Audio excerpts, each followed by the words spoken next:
السلام علیکم ناظرین، میں ڈاکٹر اکرام آپ کو خوش آمدید کہتا ہوں دا ہیلتھ شو میں۔ ناظرین، آج میری خوش نصیبی یہ ہے کہ میں آپ کے سامنے حاضر ہوا ہوں ایک ایسا پروگرام لے کر جس میں بات کی جائے گی ایک ایسی فیلڈ کے متعلق جو کہ ابھی اپنی ڈیولپنگ سٹیجز میں ہے۔ جس فیلڈ کا میں تذکرہ کر رہا ہوں وہ ہے انٹرونشنل پلمونالوجی۔ ہمارے خطے میں ابھی تک یہ فیلڈ رسائی حاصل نہیں کر سکی، لیکن بہت سارے ملکوں میں بہت تیزی سے اس فیلڈ کے اندر کام ہو رہا ہے۔ اور دوسری خوش قسمتی کی بات یہ ہے کہ اس موضوع پر بات کرنے کے لیے اس فیلڈ کے ایک پائنیئر جو کہ میرے ساتھ موجود ہیں، وہ ایک پاکستانی ڈاکٹر ہیں، ایک ایسے پاکستانی ڈاکٹر جو کہ اسٹیٹس میں اپنی خدمات انجام دے رہے ہیں at university of Colorado Denver میں۔ یہ ایسوسیٹ پروفیسر ہیں in the department of medicine اور اس کے علاوہ ڈائریکٹر ہیں انٹرونشنل پلمونالوجی یونٹ کے۔ آئیے ان سے جانتے ہیں انٹرونشنل پلمونالوجی ہوتی کیا ہے اور اس فیلڈ کے ساتھ ساتھ انسان یا انسانیت کا فائدہ کس کس طرح سے ہو سکتا ہے۔ السلام علیکم ڈاکٹر صاحب۔ وعلیکم السلام۔ کیسے ہیں آپ؟ اللہ کا شکر، آپ کیسے ہیں بھائی؟ اللہ کا شکر ہے۔ ڈاکٹر صاحب، سب سے پہلے تو آپ کا بہت بہت شکریہ کہ آپ پاکستان آئے اور اس قلیل عرصے میں آپ نے ہمیں وقت دیا اس اہم موضوع پر بات کرنے کے لیے۔ مائی پلیجر۔ ڈاکٹر صاحب، سب سے پہلے جو بات میں آپ سے جاننا چاہوں گا کہ انٹرونشنل پلمونالوجی کتنی پرانی فیلڈ ہے اور ابھی یہ کن فیزز میں ہے؟ بھائی، انٹرونشنل پلمونالوجی پاکستان میں تو ابھی شروع نہیں ہوئی ہے۔ جی، میں پچھلے چند سالوں سے یہاں پر آ رہا ہوں ریگولرلی، اور مختلف انسٹیٹیوشنز میں جا کر سکھا رہا ہوں اور لیکچرز دے رہا ہوں، اور پاکستان چیس کانفرنس میں بھی پچھلے دفعہ بھی آیا تھا اور اس دفعہ پھر آیا ہوا ہوں آج کل۔ لیکن یہ ریسٹ آف دا ورلڈ میں بھی کوئی بہت زیادہ ڈیولپ نہیں ہے۔ یونائٹڈ اسٹیٹس میں جب میں نے 2001 میں فیلوشپ شروع کی تھی اس کی، جی، تو اس وقت 5 یا 6 پروگرامز تھے پورے ملک میں، اور آج بھی 9 سال 10 سال بعد بھی صرف 15 پروگرامز ہیں پورے ملک میں۔ اس کا مطلب ہے کہ پورے یونائٹڈ اسٹیٹس میں 15 ڈاکٹر ہر سال ٹرین ہو کے اس فیلڈ میں نکلتے ہیں، تو یہ بڑی یونیک اور بڑی ایکسائٹنگ فیلڈ ہے۔ Specialised field. جی ہاں۔ اچھا ڈاکٹر صاحب، اس فیلڈ کا تعلق ایک تو جیسے کہ پلمونالوجی سے اندازہ ہو رہا ہے کہ سینے سے اور لنگ سے اس کا تعلق ہوگا، لیکن یہ پوچھنا چاہوں گا کہ امپلیمنٹیشن پریکٹیکل گراؤنڈس پہ اس فیلڈ کی کن اسپیکٹس میں ہے؟ دس از اے گریٹ کویسچن۔ انٹرونشنل پلمونالوجی جب شروع ہوئی تھی تو ہم موسٹلی جو لنگس اور ایئر ویز جیسے ونڈ پائپ یا جو ٹریکیا ہوتا ہے وہ اور برونکائی، وہ جب بلاک ہو جاتے تھے ٹیومرز کی وجہ سے، تو ہم ان کو ڈفرینٹ طریقوں سے کھولتے تھے، لیزرز یوز کر کر یا برونکاسکوپی کر کر، اور پھر چھوٹے چھوٹے سے ڈیوائسز جیسے بلڈ ویسلز میں ڈالتے ہیں، اس کو اسٹینٹ بولتے ہیں، وہ ڈال کر ہم کھولتے تھے اس کو۔ تو ہمارا میجر رول یہی تھا آج سے 8-9 سال پہلے۔ اب اتنی ٹیکنالوجی ڈیولپ ہوئی ہے کہ اب انٹرونشنل پلمونالوجی چیسٹ میڈیسن کے آلموسٹ ہر ایسپیکٹ میں انوالوڈ ہے، یہاں تک کہ انتہائی کامن ڈیزیزز جیسے ایزما اور ایمفیسیما جو ملینس آف لوگوں کو آج کل ہے اس ملک میں بھی اور پوری دنیا میں، اس میں بھی ہمارا سگنیفیکنٹ انوالومنٹ ہے، اور ملینس آف ڈالرز کی ریسرچ اس فیلڈ میں بھی کی جا رہی ہے، اور ہم آلموسٹ اس اسٹیج پہ ہیں اب جب ہم ریولوشنری ٹریٹمنٹس انٹروڈیوس کرنے والے ہیں ایمفیسیما کے پیشنٹس کے لیے اور ایزما کے پیشنٹس کے لیے، جو نان میڈیسن ٹریٹمنٹ ہوں گے، جن کا دوائیوں سے کوئی تعلق نہیں ہوگا۔ ہم برونکاسکوپی کر کے ٹیوبس ڈال کے لنگس کے اندر ان ڈیزیزز کا علاج کر سکیں گے۔ آپ نے دنیا بھر میں تو اس فیلڈ کے بارے میں بتا دیا، پاکستان میں جیسے آپ نے بتایا کہ کچھ عرصے سے آپ آتے رہے ہیں، متواتر آتے رہے ہیں اور اس فیلڈ کے بارے میں لوگوں کو گائیڈ کرتے رہے ہیں، کس طرح کا رسپانس ملا آپ کو؟ پاکستانی رسپانس ہی تو ہے جو مجھے ہر سال واپس لاتا ہے یہاں پر۔ یہاں کے ڈاکٹرز انتہائی انٹیلیجنٹ اور انتہائی انتھوزیاسٹک ہیں، اور جو سب سے زیادہ خوشی مجھے پچھلے 5-6 سال میں ہوئی ہے وہ یہ ہوئی ہے کہ یہاں کے سینئر ڈاکٹرز بھی ہیں جن کے بارے میں کہا جاتا تھا کہ یہ اپنی پوسٹس پر بیٹھے ہوتے ہیں اور ان کو جونیئر ڈاکٹرز کی ڈیولپمنٹ کا اور پروگریس کا کوئی شوق نہیں ہوتا۔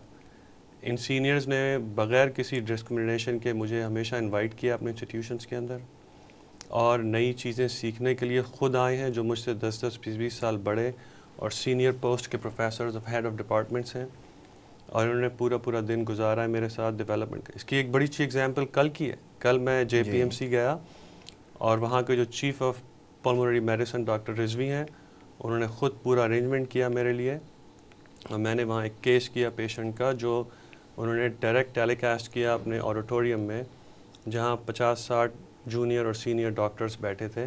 انہوں نے وہ سب دیکھا اور سوال جواب ہوئے. انہوں نے پورا آرگنائز کیا تھا کل.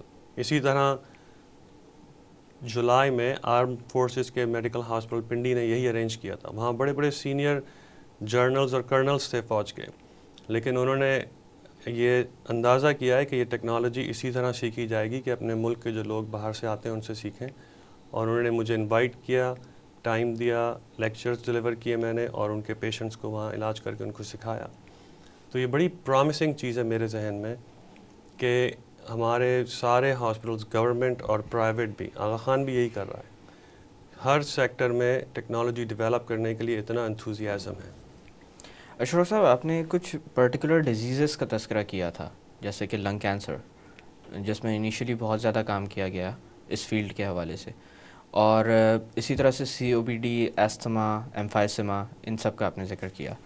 اس حوالے سے میں آپ سے یہ پوچھنا چاہوں گا کہ جب یہ فیلڈ انٹروڈیوس نہیں کی گئی تھی تب کیا ہوتا تھا؟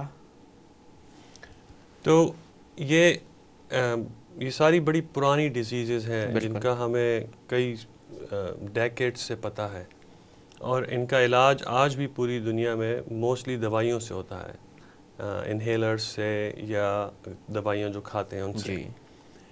انٹرونشنل پلمونالوجی میں ہم جو ٹیکنالوجیز ڈیولپ کر رہے ہیں وہ منیملی انویسو، جو سرجری نہیں ہے بلکہ صرف برونکوسکاپی کے تھرو جاتے ہیں، ہم منیملی انویسو طریقوں سے ہم ان کا علاج کرتے ہیں. اس کی ایک ایگزامپل ہے، ابھی ریسنٹلی تقریباً 1 سال پہلے امریکہ میں FDA نے اپروو کیا ہے ایک نیا ٹریٹمنٹ جس کو کہتے ہیں برونکیل تھرموپلاسٹی.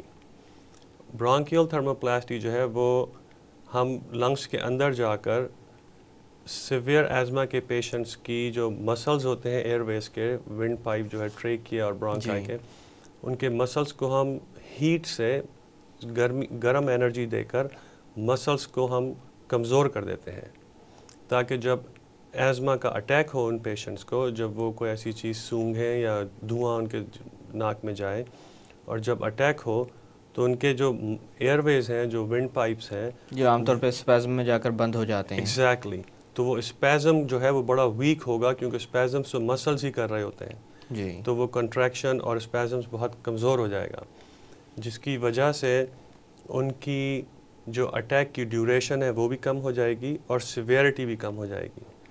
اور سال یا 2 سال کے پیریڈ میں آپ دیکھیں گے کہ ان کی جو دوائیوں کا استعمال ہوتا تھا وہ بہت کم ہو گیا. ان کو وہ بڑی خطرناک دوائیاں جن کے بڑے سائیڈ ایفیکٹس ہوتے تھے وہ نہیں دینی پڑیں. ان کی جو چھٹیاں تھیں کام کی اور اسکولوں کی وہ کم ہو گئیں. تو یہ پوری ریسرچ ہم نے کی تھی اور میں اس کا پرنسپل انویسٹیگیٹر تھا اپنے انسٹیٹیوشن کا, اور اب یہ پبلش ہوئی ہے چند سالوں پہلے اور ایونچولی اب یہ اپروو ہو گیا ہے ٹریٹمنٹ.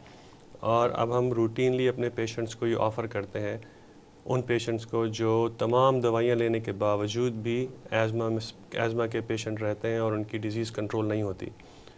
تو یہ ایک ایگزامپل ہے کہ اب ہم ان کو ایک نیا ٹریٹمنٹ جو کبھی پہلے اویلیبل نہیں تھا وہ آفر کر سکتے ہیں.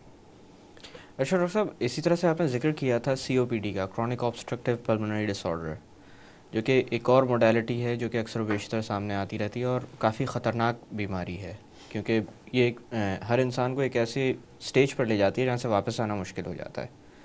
اس حوالے سے میں آپ سے پوچھنا چاہوں گا کہ COPD جیسی مہلک بیماری میں کس طرح کا طریقہ علاج آفر کیا جاتا ہے تھرو انٹرونشنل پلمونالوجی؟ یہ بھی ہماری فیلڈ کا ایک بڑا ایکسائٹنگ ایریا ہے, اور ہم لوگ نے اس میں پچھلے 5-6 سال میں بہت ریسرچ کی ہے. اور آپ تو خود ڈاکٹر ہیں, آپ کو پتہ ہوگا, ریسنٹلی آپ نے دیکھے بھی ہوں گے پیشنٹس کے ایمفیسیما کے پیشنٹس کی ایک سرجری کی جاتی ہے جسے کہتے ہیں لنگ والیوم ریڈکشن سرجری. اس میں یہ کیا جاتا ہے کہ لنگ سے کچھ حصے نکال دیے جاتے ہیں. ایگزیکٹلی, اس میں جو ایریاز لنگ کے بہت ہی بیمار ہوتے ہیں, ڈسٹروائے ہو جاتے ہیں بیماری سے, کارآمد نہیں رہتے, ایگزیکٹلی, ان کو نکال دیا جاتا ہے سرجری سے. اب وہ سرجری بڑی ایکسٹینسو سرجری ہوتی تھی, بالکل. کیونکہ عموماً یہ پیشنٹس جو ایمفیسیما کے پیشنٹس ہوتے ہیں ان کو اور بیماریاں بھی ہوتی ہیں، کیونکہ اسموکنگ کی وجہ سے ان کو بلڈ پریشر اور ہارٹ اور دوسری بیماریاں بھی ہوتی ہیں اس عمر میں. تو وہ اتنی ایکسٹینسو سرجری سے گزرنا ان کے لیے بڑا مشکل ہوتا ہے. آلدو یہ سرجری اویلیبل بھی تھی اور کی بھی جا رہی ہے پوری دنیا میں، لیکن تقریباً 15 یا 20% پیشنٹس ہی یہ سرجری کروا سکتے ہیں، حالانکہ بہت زیادہ پیشنٹس جو ہیں وہ ایلیجبل ہوتے ہیں جن کو ضرورت ہوتی ہے اس کی. ایگزیکٹلی.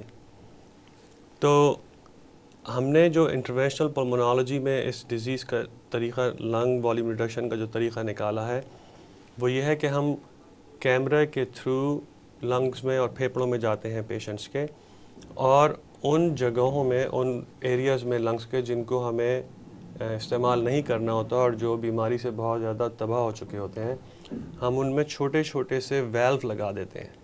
جی. اور وہ ون وے ویلوز ہوتے ہیں. تو جب انسان سانس لیتا ہے تو ہوا اندر نہیں جا سکتی ان کے، اور جب وہ سانس نکالتا ہے تو ہوا باہر آ جاتی ہے. ایگزیکٹلی. تو وہ ایریاز لنگس کے ہلکے ہلکے سکڑنا شروع ہو جاتے ہیں، اور کچھ عرصے بعد وہ بالکل ایسے ہی سکڑ کے بیکار ہو جاتے ہیں جیسے کہ ان کو سرجری سے نکال دیا گیا ہو. اور یہ سارا کام بغیر کسی سرجری کے اور بغیر کسی اینستھیزیا کے اور بغیر کسی ہاسپٹل میں 10 دن ٹھہرے ہوئے ہوتا ہے. تو اس سے اب یہ فائدہ ہو رہا ہے کہ وہ تمام پیشنٹس جو اس علاج کے مستحق تھے لیکن ان کو علاج آفر نہیں کیا جا سکا کیونکہ وہ اتنے بیمار تھے کہ ان پر سرجری، اتنی ایکسٹینسو سرجری نہیں کی جا سکتی. ایگزیکٹلی. تو اب یہ اس نئے طریقے کے تھرو، اس کو ہم کہتے ہیں اینڈوسکاپک لنگ والیوم ریڈکشن اور bronchoscopic lung volume reduction as oppose to surgical lung volume reduction. اب ہم ان کو یہ سب آفر کر سکیں گے، اور اس میں بھی ہم نے بہت ریسرچ کی ہے پچھلے 5-6 سال یونائٹڈ اسٹیٹس میں اور یورپ میں. میں اس اسٹڈی کا بھی پرنسپل انویسٹیگیٹر تھا اپنی انسٹیٹیوشن کا، اور انشاءاللہ اگلے 1 سال میں یہ FDA سے اپروو ہو جائے گی اور ہم لاکھوں لوگوں کو امریکہ میں اور کروڑوں لوگوں کو پوری دنیا میں آفر کر سکیں گے. ڈاکٹر صاحب یہاں پہ تھوڑی دیر کے لیے باتوں کا سلسلہ روکتے ہیں. ناظرین، وقت ہو ایک چھوٹی سی کمرشل بریک کا. بریک سے واپس آ کر انٹرونشنل پلمونالوجی کے متعلق مزید گفتگو کی جائے گی. Stay with us.